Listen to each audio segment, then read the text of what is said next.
The backlash from Trump's Venezuela invasion is swift, brutal, and revealing. Venezuela's acting president just declared, "Venezuela will never be a colony of any nation." Cuban soldiers protecting Maduro were killed during the strikes, and Trump just threw Venezuela's main opposition leader under the bus, calling her not respected.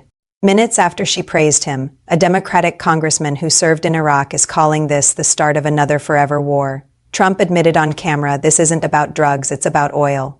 And Marco Rubio is claiming this wasn't even a military operation, contradicting Trump's own words. This is Strategic Signal Report. I'm Sarah Mitchell, and tonight we're analyzing the catastrophic fallout from Trump's invasion and why this operation is already unraveling. What did Trump reveal about his true motives? Why did he betray the opposition leader? And how many casualties resulted from this unlawful strike? Let's break down the backlash. Venezuela's acting president, Delcy Rodriguez, just addressed the nation with a message that should alarm anyone hoping for a smooth regime change. Quote, "Venezuela will never be a colony of any nation. Venezuela will only ever have one president, Nicolas Maduro." She's digging in. The interior minister, known as Maduro's main enforcer, was videotaped saying there is no plan to surrender to Donald Trump. The governors loyal to Maduro appear defiant. This contradicts the narrative that Maduro negotiated his exit. If this was a deal, why is his government refusing to acknowledge it? But here is where the story gets darker. Trump revealed during his press conference that Cuban soldiers were killed during the operation. Listen to what he told the New York Post. "Many Cubans lost their lives last night. Did you know that? Many Cubans lost their lives. They were protecting Maduro. That was not a good move." Trump is confirming that Maduro was being guarded by Cuban soldiers, and those soldiers were killed during US strikes. We're still gathering information on Venezuelan military deaths. Initial reports suggest over a dozen killed, perhaps more than 90 injured. These are preliminary numbers. The true toll may be significantly higher. Think about what Trump just admitted. The United States killed Cuban soldiers on Venezuelan soil during an invasion conducted without congressional authorization. This isn't a law enforcement operation. This is an act of war that has now killed nationals of a third country, and Trump is treating it like a real estate deal gone bad. Another potential diplomatic catastrophe. Chinese officials were in Venezuela for talks with Maduro when the strikes occurred. Imagine the signal this sends to Beijing. Chinese diplomats are meeting with a foreign leader, and the United States bombs the country while they're there. What message does that communicate? That US military action can happen anywhere, anytime, regardless of who's in the room.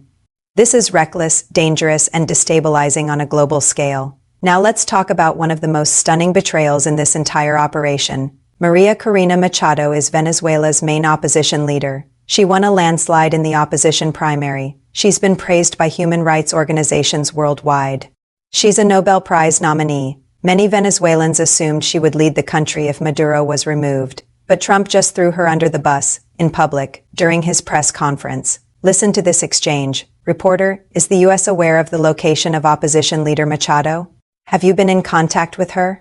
Trump, no, we haven't. I think it would be very tough for her to be the leader. She doesn't have the support within or the respect within the country. She's a very nice woman, but she doesn't have the respect. Let that sink in. The main opposition leader, who has been fighting Maduro for years, who risked her life standing up to the regime, just got dismissed by Donald Trump as not having respect in her own country. This is the same woman who released a statement praising Trump before the invasion. She called on the Venezuelan people to stand up, and Trump's response? She is a very nice woman, but she doesn't have the respect. This tells you everything you need to know about Trump's actual plan for Venezuela. He has no plan. He didn't coordinate with the opposition. He doesn't know who should lead the country. He just invaded, captured Maduro, and figured he'd sort out the details later. This is impulsive, reckless governance meeting geopolitical disaster, and it reveals Trump's true motivation, which he admitted on camera. During the press conference, Trump said the quiet part out loud, multiple times. This is not about drugs. This is about oil. We're going to run this country. Not once, not twice. 10 times, Trump made clear this invasion is about seizing Venezuela's oil reserves for American companies. Marco Rubio, standing right next to him, tried to walk it back. He claimed this wasn't a military operation at all. It was just a law enforcement action, like catching a fugitive in Miami. But Trump kept saying, "We're going to run this country. We're going to control the oil." The contradiction was so blatant that even MAGA allies struggled to reconcile the messaging. Democratic Congressman Pat Ryan, a military intelligence officer who served to combat tours in Iraq, watched the press conference and immediately saw the parallels to the Iraq War. Here's what he told us in an exclusive interview. "This does not make the American people safer. It does not make America stronger. This is us starting another forever war, which the American people do not support." Trump admitted this is a war for oil. He is willing to send our blood and treasure, our tax dollars and our precious young men and women to, quote, run Venezuela, Pat. Ryan continued, "I was watching this press conference with my two young boys, who are 4 and 6, and I had to hold back my rage as my 6-year-old asks me, why are we bombing another country? That's the question millions of Americans are asking right now. Why are we invading Venezuela?" And Trump gave the answer: oil regime change, imperial control. Congressman Ryan made another critical point. The rhetoric leading up to this invasion echoes the rhetoric before Iraq. Trump's administration even claimed drugs should be considered weapons of mass destruction, using the exact language that justified the Iraq War. This is the neocon playbook, repackaged, sold to the American people as something different. But it's the same forever war strategy that cost trillions of dollars and thousands of American lives. And this time, Trump isn't even pretending it's about national security. He's saying it out loud: we want their oil. Congressman Ryan emphasized that Trump is violating the Constitution. "We attempted in the House 2 different times to put constraints and exercise our constitutional prerogative. By just a few votes, they failed. Now that the situation has changed, we need to force these votes aggressively. Congress has tools to stop this. War powers resolutions are coming up for votes in the Senate next week. The House is pushing for another vote, but Republicans have refused to use their constitutional authority. They're letting Trump start a war without authorization. Here is what makes this invasion so chilling. Trump is using the exact language Vladimir Putin used to justify invading Ukraine. Trump called this a special operation. He claimed Venezuela stole our oil. He said we need to take back what's ours. Sound familiar?